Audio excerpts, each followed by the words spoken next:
नमस्कार, स्वागत है आपका खास कार्यक्रम कहता है वोटर में। और आज हम पहुंचे हैं अजमेर संसदीय सीट के किशनगढ़ कस्बे में और किशनगढ़ के मतदाताओं से जानने की कोशिश करेंगे कि क्या है उनके मुद्दे, किन आधार पर वो इन लोकसभा चुनाव में अपने मताधिकार का इस्तेमाल करेगा। किशनगढ़ में एशिया की सबसे बड़ी मार्बल मंडी है, औद्योगिक नगरी के रूप में किशनगढ़ को जाना जाता है और यहाँ का मार्बल दुनिया के हर कोने में जाता है। तो किशनगढ़ के मतदाताओं से आज हम बात करेंगे और जानने की कोशिश करेंगे कि उनके क्या मुद्दे हैं। आपका नाम बताइए।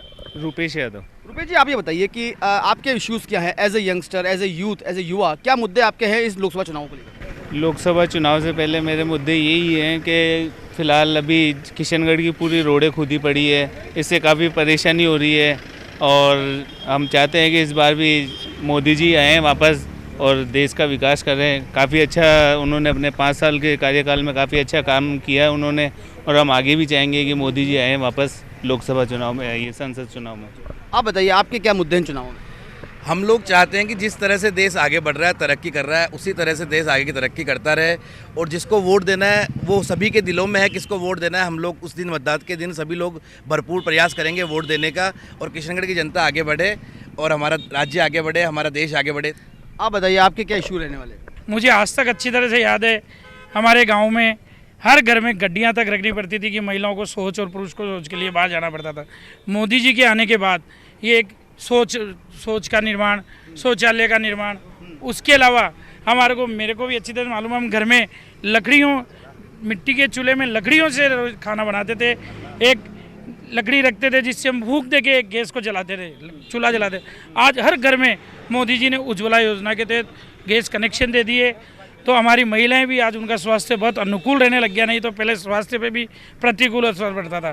तो हम तो मोदी जी को स्वच्छ भारत, स्वस्थ भारत, उज्ज्वला योजना और खुले में शौच का बंद होना और कई ऐसे मुद्दे। मैं व्यापारी हूँ, आज जीएसटी लगाया, जीएसटी से व्यापारी को फ़ायदा ही हुआ है। आज हमारी 1 नंबर का ट्रांजैक्शन बढ़ा ही है, हमारा पेमेंट आने में भी सहूलियत हुई है। आप बताइए आपके लिए क्या मुद्दे महत्वपूर्ण रहेंगे लोकसभा चुनाव में? हमारे लिए मुद्दे ये महत्वपूर्ण है कि शिक्षा है तो मुमकिन है, ना कि मोदी है तो मुमकिन नहीं है। शिक्षा है तो मुमकिन है, और व्यापार, बेरोजगारी दूर होना चाहिए।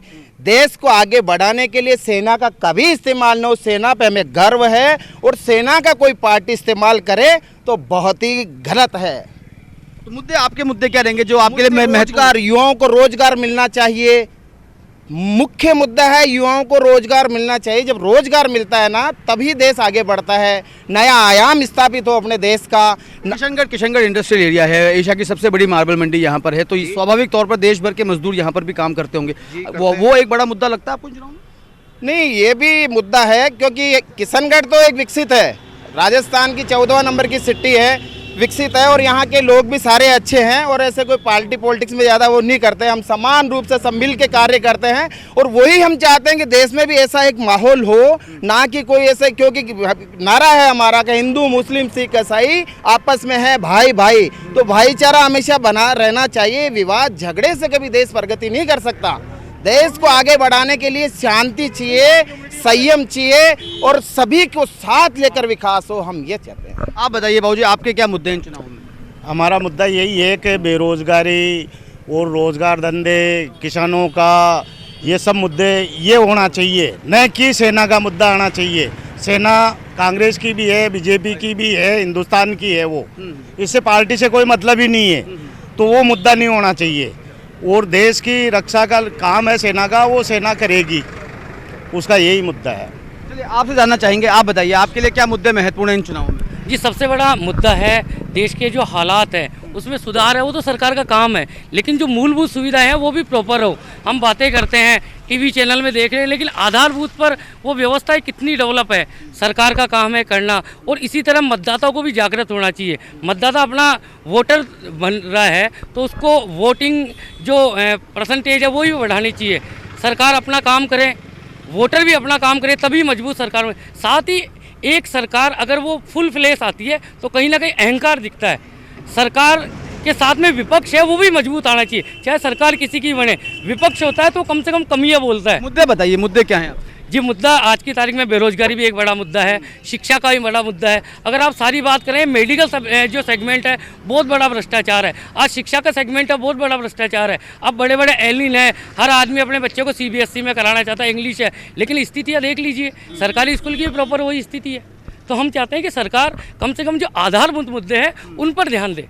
किशनगढ़ के मतदाताओं से हम लगातार बात करने की कोशिश कर रहे हैं, मुद्दे जानने की समझने की कोशिश कर रहे हैं कि क्या किशनगढ़ का वोटर है जो इन लोकसभा चुनाव में 29 अप्रैल को जब मतदान करने जाएगा तो उसके जहन में किस तरह के मुद्दे प्रभावी रहेंगे। हम लगातार किशनगढ़ के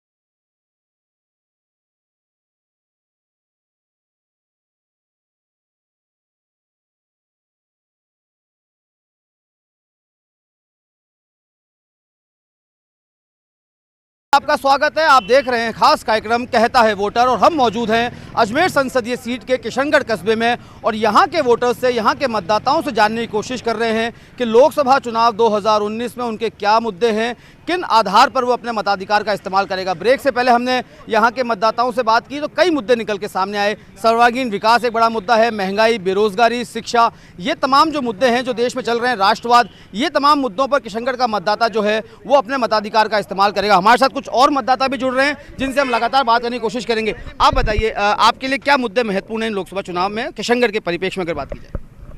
सबसे बड़ा मुद्दा महंगाई, और मुद्दे के बात पे जाएं तो महिलाएं सुरक्षित नहीं है इस सरकार में, गरीब सुरक्षित नहीं है, किसान सुरक्षित नहीं है। महिलाएं सुरक्षित हों, किसान सुरक्षित हों, गरीबी हटे और लोगों को रोजगार मिले।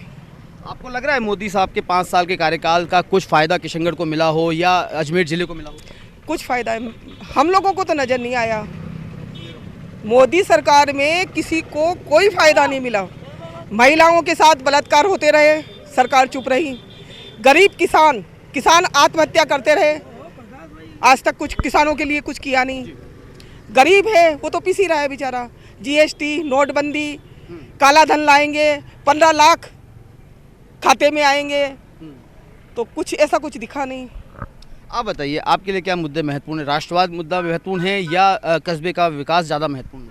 लोकसभा चुनाव के मद्देनज़र अगर देखें तो लोकल स्तर पर कोई मुद्दा इस चुनाव में महत्व नहीं रखते हैं। राष्ट्रीय स्तर के मुद्दों को महत्वता दी जाती है और इन मुद्दों पर, जिन मुद्दों पर 2014 में भारतीय जनता पार्टी ने चुनाव लड़ा, आज वो मुद्दे सारे गौण हो चुके हैं। भले ही वो राष्ट्र हित के मुद्दे हों चाहे भाजपा हित के मुद्दे हों, वो सारे जैसे राष्ट्र हित के मुद्दे अगर जैसे देखा जाए तो महंगाई हुई, रोजगार हुए, काला धन हुआ, जीएसटी हुआ, ये सब जो चीज़ें मुद्दे जो बनाए गए थे इन्होंने, जिनको लेकर इन्होंने कांग्रेस को टारगेट किया था, वो मुद्दे 2019 के चुनाव में गायब हो चुके हैं। और भाजपा इतने खुद के हिसाब से जो मुद्दे तय किए थे 2014 में, राम मंदिर का मुद्दा हो, चाहे धारा 370 का मुद्दा हो, गौ रक्षा का मुद्दा हो या अन्य इस टाइप के सामाजिक मुद्दे जो उन्होंने उठाए थे, वो इस परिप्रेक्ष्य में इस 2019 के चुनाव में वो पूर्णतः गायब हो चुके हैं। राजनीतिक दल के मुद्दे, आपके मुद्दे क्या रहेंगे? आपके मुद्दे बताइए। हमारे मुद्दे निश्चित रूप से जो राष्ट्रीय स्तर पर मुद्दे होते हैं, चाहे वो रोजगार से संबंधित हो, चाहे वो महंगाई से संबंधित हो, या आप राष्ट्र हित के मुद्दे देख लें। आपने जो वादे किए थे आज वो सारे खत्म हो चुके हैं। आप नए मुद्दे लेकर चुनाव में उतरे हैं जो निश्चित रूप से जनता उन सबको भली भांति पहचान चुकी है और आने वाले चुनाव में 2019 के चुनाव में उन सब मुद्दों को मद्देनजर रखते हुए भारत की जनता वोट करने जा रही है।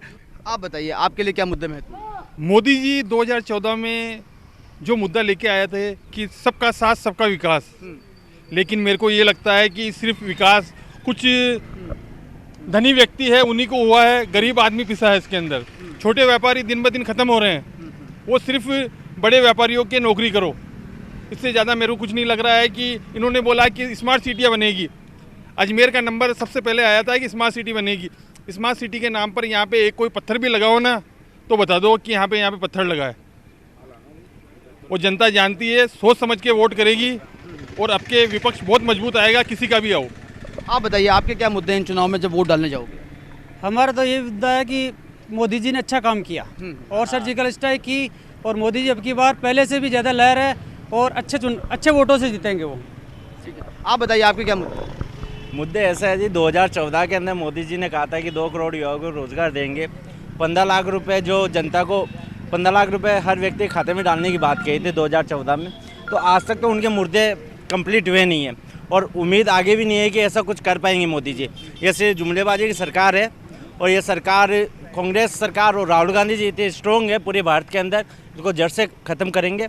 ये कांग्रेस मुफ्त का नारा देते हैं, लेकिन हम लोग नफरत की राजनीति नहीं करते, हम प्रेम भावना की राजनीति करते हैं और हम पुणे देश के अंदर गरीब मजदूर किसान की सरकार बनाएंगे और कांग्रेस की सरकार बनाएंगे। आप बताइए आपके लिए क्या मुद्दे महत्वपूर्ण रहेंगे चुनाव में? मैं एक SC/ST के होने के नाते ये बता दूंगा कि 2014 से 19 तक SC/ST और माइनॉरिटी के साथ बहुत सारे अत्याचार हुए, जिसमें सहारनपुर कांड हो, ऊना कांड हो, रोहित वेमुला कांड हो, डांगावास कांड हो, मतलब बीजेपी के राज में रकबर का पीलू खान का कांड हो, रकबर का कांड हो।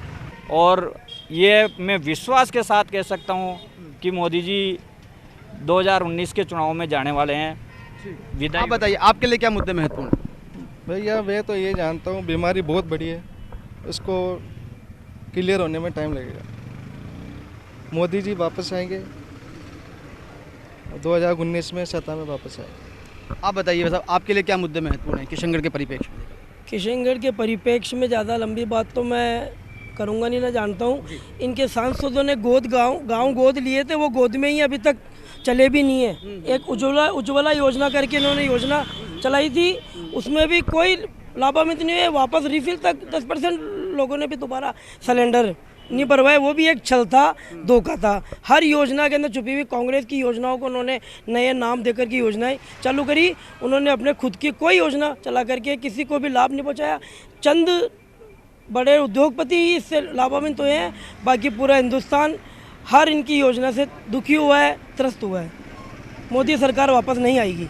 चलिए हम कुछ और किशनगढ़ के मतदाताओं से बात करने की कोशिश करेंगे। आप बताइए आप युवा हैं, आपके लिए क्या मुद्दे महत्वपूर्ण हैं इन चुनावों में? खासतौर से अगर युवाओं की बात की जाए, बेरोजगारी सबसे बड़ा मुद्दा दिखता है आपको? बेरोजगारी कुछ भी नहीं है, ये सब मोदी को नीचे पटकने की बातें हैं। जंगल एक होता है तो शेर भी एक ही होता है, वो है मोदी जी। और अगर जैसे भारत दिल है तो मोदी जी उसकी धड़कन है। मोदी जी जो भी करते हैं सब बढ़िया करते हैं और महंगाई कुछ भी नहीं है। सिंपल सोबर सी बात है, अगर कोई आदमी पढ़ा लिखा था तो उसको समझना चाहिए कि जितना उत्पाद होगा जितनी ज़्यादा पैदावार होगी तो चीज़ें भी उतनी सस्ती होगी, और अगर जितनी कम पैदावार होगी तो वो महंगी, ऑब्वियस बात है कि वो महंगी होगी। ये सब मोदी जी के ऊपर डालने से कुछ नहीं होगा, खुद को भी कुछ करना पड़ता है। मोदी जी जो कर रहे हैं 5 साल में जो उन्होंने किया है। तो आपके मुद्दे क्या हैं? फिर मुद्दे क्या हैं आपकी? जिन मुद्दों को आधार बनाकर आप 29 अप्रैल को मतदान करेंगे, तो क्या आपके क्या मुद्दे हैं?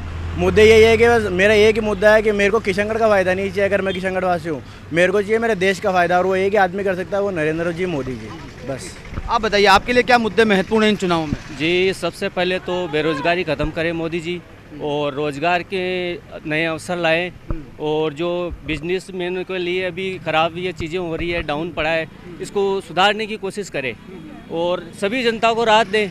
जो 60 सालों से कांग्रेस करती आई है वो नहीं करे, भ्रष्टाचार कम करे, हर जगह हर आम आदमी को परेशानी नहीं हो, कोई भी काम करे, मैं तो यही चाहता हूँ। चलिए आप बताइए आपके लिए क्या मुद्दे महत्वपूर्ण हैं? जी हमारे लिए मुद्दे तो कोई नहीं है, हमारे हिसाब से तो सब कुछ अच्छा चल रहा है। 5 सालों में मोदी जी ने इतना किया उतना तो आज तक की सरकार ने ना किया है, ना कोई मेरे हिसाब से कोई कर पाएगा। उसके अलावा आज देश की पोजीशन सारी कंट्रीज़ में सबसे अच्छी पोजीशन पे है, तो वो खाली मोदी जी की वजह से। सर्जिकल स्ट्राइक, एयर स्ट्राइक जैसे इतने स्ट्रॉन्ग डिसीजन लेना हर किसी प्रधानमंत्री के बस की बात नहीं है, जो मोदी जी ने लिए हैं। और सारी जनता को दिख ही रहा है कि वो तो कोई बात नहीं है। और जिस हिसाब से बाकी पार्टी से गठबंधन चल रहा है, तो वो सब लोग समझते हैं इस बात को। जो जिनके आपस में एक दूसरे को गाली देते थे, आज वो सब एक हो रहे हैं, तो कोई ना कोई तो इस चीज़ का रीज़न तो होगा। तो मोदी जी के अलावा कोई दूसरा ऑप्शन ही नहीं है। आपको क्या लगता है कि देश में जो माहौल है, जो मुद्दे चल रहे हैं इस वक्त, जो भावनात्मक मुद्दे ज़्यादा कारगर रहेंगे या जो बुनियादी मुद्दे हैं, महंगाई, बेरोजगारी, शिक्षा, स्वास्थ्य, महिला सुरक्षा, ये मुद्दे ज़्यादा महत्वपूर्ण हैं? और आपके मुद्दे क्या हैं? दोनों पैरेलल मुद्दे चल रहे हैं अभी आज तारीख में। कई हिंदुत्व पर चल रहे हैं, कई बेरोजगारी पर चल रहे हैं। पर जो मोदी सरकार ने 2014 के पहले जो 2014 की कैंपेनिंग थी, उसमें जो उन्होंने मुद्दे उठाए थे, भ्रष्टाचार, बेरोजगारी, उन्होंने 2 लाख आदमी को रोजगार देने की बात कही थी। जिस मुद्दे पर वो आए थे, 2G घोटाला, कोयला घोटाला, सब में अंदर कांग्रेस पार्टी के जो वरिष्ठ नेता हैं वो आज की तारीख में बरी होकर आए कोर्ट से। मतलब कोई मुद्दा नहीं था। आज वही सरकार राफेल डील को लेकर जो कटघरे में खड़ी है, जो आज सुप्रीम कोर्ट ने जवाब मांगा है कि जांच के दायरे में आनी चाहिए। 3 दिन पहले मोदी जी ने कहा कि साहब मुझे सुप्रीम कोर्ट ने बरी करा है, मतलब दे दिया है, और वही सुप्रीम कोर्ट वापस कह रही है कि जांच होनी चाहिए। तो आज जो माहौल आज के 15 दिन पहले था वो आज नहीं है। जो सर्जिकल स्ट्राइक इन्होंने करी वो केवल एक दिखावा था, छल था देश के साथ कि ये क्या हुआ है। आज 300 आदमी कहीं मरेंगे, आतंकवादी मरेंगे तो कोई तो इमेजेस फोटो आएगी, कुछ ही नहीं आया। ये हिंदुत्व का मुद्दा, हिंदू मुस्लिम को लड़ाने का मुद्दा चल रहा है और कोई मुद्दा नहीं है। अराजकता फैला के देश में माहौल खराब करने का यही मुद्दा है। तो ये थे किशनगढ़ के मतदाता, किशनगढ़ के वोटर्स जो इन लोकसभा चुनावों में अपने अपने मुद्दों के साथ हमारे साथ मुखातिब हो रहे थे। कई सारे मुद्दे निकल के आए, खास तौर से किशनगढ़ के विकास के अलावा राष्ट्रीय मुद्दे हैं जिनको लेकर किशनगढ़ का मतदाता जो है वो 29 अप्रैल को अपने मताधिकार का इस्तेमाल करेगा। फिलहाल कैमरा सहयोगी अशोक बंजारा के साथ मुझे अभिजीत दवे को दीजिए इजाजत और आप देखते रहिए न्यूज़ 18 राजस्थान।